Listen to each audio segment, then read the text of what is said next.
listening to Ship History Radio from the Steamship Historical Society of America. Through recording, preserving, and educating, our mission is to share the impact of engine-powered vessels, their crews, and their passengers with future generations. My name is Amy Bachari, and I'm the Education Director. On this episode, we will be speaking with Jane Lyons about leisure activities at sea. This interview was conducted for the program SHIPS, which stands for Ships, History, Influence, and Power Series, thanks to a generous contribution from Ted Scull. You can learn more about the SHIPS program, watch films, and see primary sources at shiphistory.org/ships. To learn more about our organization, visit sshsa.org. Hi, Jane. Thank you for joining us today. Can you tell us where and when you were born? I was born December 15, 1939, in Beijing, actually. And at the time, my father was stationed in Mukden, Manchuria, which was under Japanese domination. Anyway, but I was born in Beijing because there was, a good Western-style hospital there. Lived there for, I think, 10 months or 11 months. And of course, I don't remember anything about that. Nor do I remember crossing the Pacific back to Canada. My mother was Canadian. I think it was the Empress of Japan. I'm told that crossing the Sea of Japan, which you had to do to get from China to Japan to get on the ship that was going to take you across the Pacific, that it was a very small ship, probably really a boat, and there was a typhoon, and everybody was miserable except baby me, who thought the rocking and rolling was just terrific fun. Of course, I don't remember that either, but I never have been seasick, and maybe it's because of that. Can you talk about the first shipboard experience that you do remember? I think it was 1947. We took the Saturnia Italian line from New York to Naples. My father was about to be stationed at the Vatican. I remember large parts of that very well, mostly a wonderful room steward who pretty much by the time we got to Naples had taught me how to speak Italian. And I remember various aspects of the ship. I remember arriving, I think, first in Genoa, and the results of the war were still very apparent in the harbor, half-sunk ships and lots of destruction, and the same in Naples. But I don't remember playing any games on the ship. Perhaps we did. I have a sister who was 2 years older, but I'm sure there must have been other children, so we probably just, ran around and... Just being a kid and running around the ship, too, is a form of leisure, right? Yeah. In fact, one of my favorite shipboard leisure memories was either the President Cleveland or the President Wilson, American President lines, both of which we took in later years when my father was in Japan. Again, I think I must have been 12 or 13, and there was another typhoon, of course, and you could run across the ship from one side to the other through these great swinging glass doors on both sides. So they would swing open when you rolled, and then they would roll the other way. So it was a great game to see if you could make it across and back before being smashed by the doors. It's probably my favorite leisure memory on a ship. But yeah, played a lot of ping pong on those particular ships, particularly because there were so many Japanese and other Asians who, of course, were terrific ping pong players and very enthusiastic. Yeah, it was kind of hard sometimes. It definitely added an element of difficulty when the ship would, if your ball was here and then you went to hit it and all of a sudden the table had changed perspectives. I was good. I won a couple of girls' trophies, and my father and I won a mixed doubles and spent a lot of time playing ping pong. Also deck quoits, like a rubber ring over a net. We did a lot of that out on the deck. That was great. Shuffleboard, which I never particularly liked, but lots of people played a lot of shuffleboard. And I think there was a swimming pool, but it was a small one, not particularly patronized. And in the evening for entertainment, there was the kind of horse racing, where you roll the dice and the symbolic horses get moved around, which could actually be quite exciting at times. But before that, before the American president lines, there were other ships. There was the Strath Eden that went from Southampton to, we were going to Mumbai, then Bombay, through the Suez Canal. And I remember that all as being so hot that nobody did much of anything. I don't think it was air conditioned. And my most indelible memory from that trip is that I had been wearing a sort of retainer brace thing, and it came out on deck. And one night in the ship's dining room, the captain held up my retainer and said, "Somebody lost this on the boat deck," and I had to go up and claim it. I remember that quite well. Although I was certainly old enough to play ping pong by then or anything else, I really don't remember doing that. We did a lot of reading. For diplomatic families, these crossings, these trips from generally one post to another, or from home to a post or a post back for home leave, were really sort of crucial times, because for once the family could actually be sort of together in a relaxed kind of media. Both my parents were extremely busy, as my mother, as a diplomat's wife, was amazingly busy. You'd think they would do nothing, but that was far from the case. And my father, of course, was very busy. So the time together as a family without any staff around, or just being able to really eat together every meal, sit on deck and read together, play ping pong together, whatever. And for the grown-ups, particularly, to relax and have some downtime, get over the stresses of the last post and the leave takings. And we would always read up on the next post where we were going. My parents always picked out books that would have been suitable for my sister and me, while they read far more nuanced historical, cultural kind of books. But it's really hard to emphasize just how important that interval was. And even after jet planes came in, and I think the government stopped paying for Foreign Service people to go by ship. My father, I don't know whether he paid for it himself or what he did, but although there was some airplane travel, it still was mostly by ship. It must have been so stressful for your parents too, just the moving around and with children. And so I could see how that time on the ship would be so valuable to you. That's really interesting. So the books you were reading, now, did you bring them on board, or was that something that your parents found in the library on the ship? Oh, no, they would bring them on board. I remember going to Japan. One of the books was Elizabeth Gray Vining, who was the tutor for Crown Prince Akihito, who's just resigned as emperor, an old man.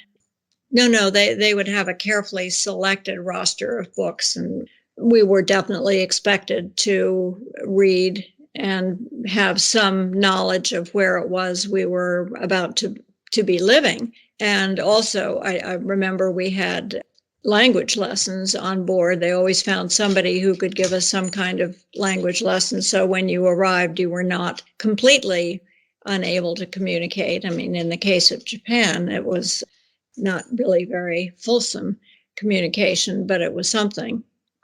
I wonder if you could just talk about how long you were at sea, just to sort of give people the perspective of how much time you had with your family and what you would do on board to sort of stay occupied during that time. Yeah, well, of course, transatlantic was really a week, 5 days to a week, going from, as I mentioned, Southampton to Mumbai. I don't remember how long it was, but it was a long time, like 3 weeks to a month. The west coast of the US to Japan was 2 weeks, or obviously the same in the other direction. So it would be about 5 or 6 days to get to Honolulu, and then you'd have a lovely day in Honolulu. And then the ship would take off for another week from Honolulu to Yokohama. It never seemed long enough. And I never remember ever feeling bored. There were always other children, other people your age. You essentially had freedom that you didn't have anywhere else. I mean, where could you go on a ship? Maybe you could fall overboard, but except for that, you were your parents knew you couldn't be very far away. You couldn't be in too much trouble. So it was sort of a feeling of freedom that I do remember as being different from everyday life, and just totally enjoyable. And my father, who had done a lot of traveling even before this, during the 1920s, when he was a young man, a young boy, and most of his traveling then was to Europe, he was already sort of a steamship liner buff, very fond of ships, and knew a fair amount about them. And then it happened that his first job overseas, which was in Japan as Ambassador Gru's private secretary, this is before he was married or he had children, but Gru was also a great, who had been ambassador to Turkey and before he was ambassador to Japan. So lots of ships visit the Bosporus and Istanbul, and he was hooked. He was hooked on ships. There was kind of that heavy influence, and my mother was perfectly happy to go along with this. And she had had an unusual experience on her first shipboard experience when she was 18. She was Canadian, and her uncle was the Canadian minister to Japan, and he invited her to come and spend some time in Tokyo. And she took, I think it was the Empress of Japan again. I'm not sure which empress it was. So she was on that ship along with, I guess it was 1930, 34, 35. And the American All-Star baseball team was also traveling to Japan to do exhibitions. And, you know, the Japanese are baseball crazy. And I mean, there were players like Babe Ruth and Lou Gehrig and, you know, all the big names. And my mother, who was a very pretty 18-year-old blonde, the baseball players thought she was great. And Babe Ruth would throw a silver dollar into the ship's swimming pool so she could dive for it. And they would all cheer and clap. And by the time they finally got off in Yokohama, my mother had quite a collection of money. And then when the baseball started, which was a huge event in Tokyo, Japanese were so excited about Babe Ruth and so on. And my mother was brought into the dugout, and that was her first ship experience. And we went to Sweden on the Gripsholm in 1961. By that time, I had a 2-year-old child, and the child and I were going to live with my parents in Stockholm for a while. So we were all on the ship. My son Stuart was, as I say, 2. And he never understood that he was actually on a ship. He'd been told about, we're going to go on a ship. It's going to be so exciting. You're going to be in the middle of the ocean on a ship. But the ship, of course, was tied up to the dock in New York. So it was just like another building, I guess, to him. So the whole way across, where'd the ship? Where'd the ship? Never did really understand. And I had to be very careful because I worried a lot that he was going to fall overboard. I had a harness on him and all sorts of things. I didn't enjoy that trip quite as much as most. And I don't remember playing anything. I probably never had any time to play anything. But it was, for me, quite a difference from having traveled as the child or, you know, a child, and then traveling with a child of my own. And being responsible, it was very different. Yeah, I'm sure you got an appreciation, I guess, for what your parents went through when you were an infant, going through a typhoon. Times were different, and they always had a nursemaid or a nanny or a governess. So I don't think they had as hard a time as I did. But yeah, some similarities there for sure. My father took me on a trip on the Stella Solaris think it was 1990, maybe 1991. And that was I hadn't been on a ship for more than 20 years. I hadn't been anywhere. I'd been home raising children and really missed traveling and really missed ships. So anyway, he took me on this trip down the Amazon through various Caribbean islands. And it was so nice to be back on a ship. And it really seemed like revisiting old times or something. After that, all my shipboard trips, by that time, my son's Ben, my youngest son, was, for some reason, I guess I had some influence on him, my tales and pictures and so forth, I suppose. But he was ship crazy, and specifically QE2 crazy. We used to go all over, sort of tracking the QE2 in different places. So when he was 12, we went to England and toured around England and then came back on the QE2, which was the most exciting thing for him possible. He even climbed inside the funnel. But that trip was a lot of fun. And then I've been on lots, since then with others of the Steamship group in New York and with Ben and other friends. And still play ping pong. I think I'm not winning anymore, though, which is annoying, but still like to just read and sit, and not so much. I mean, I know, for instance, some other friends like to be on ships and meet people and talk to them, and that's a large part of it for them, but it's really not for me. I just prefer to, it's sort of rest period between people in a way, except for the people that I'm with. Well, that was going to be my next question, actually, was when you're playing sort of ping pong and things like that, I guess maybe as a younger person, did you meet any friends on board, and did you meet up and play with the same people?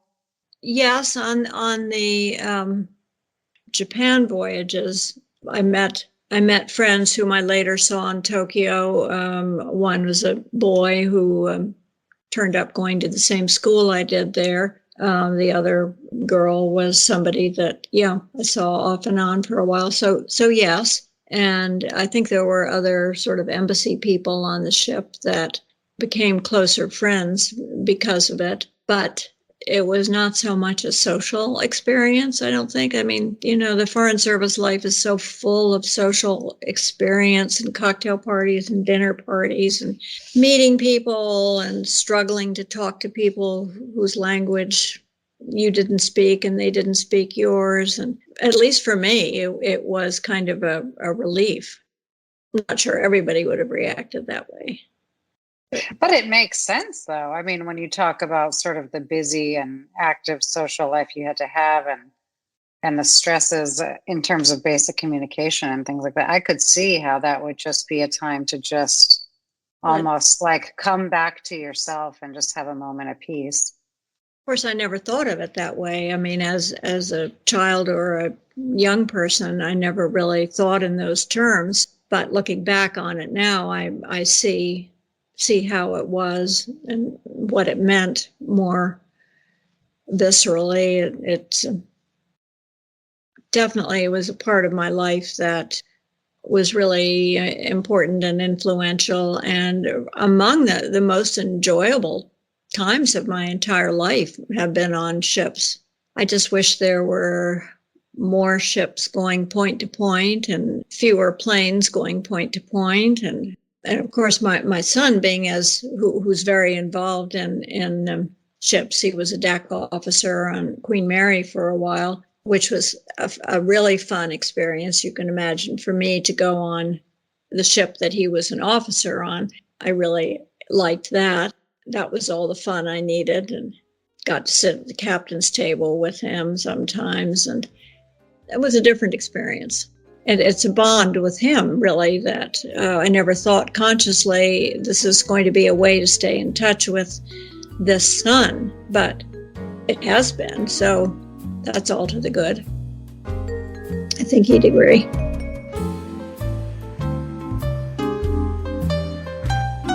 Thanks for tuning in to Ship History Radio. We hope you enjoyed hearing about Jane Lyons' experience at sea and how she and her family kept busy on long voyages. Visit shiphistory.org/ships to view more oral histories on this topic. This episode was produced by the Steamship Historical Society of America. Learn more about our organization at sshsa.org.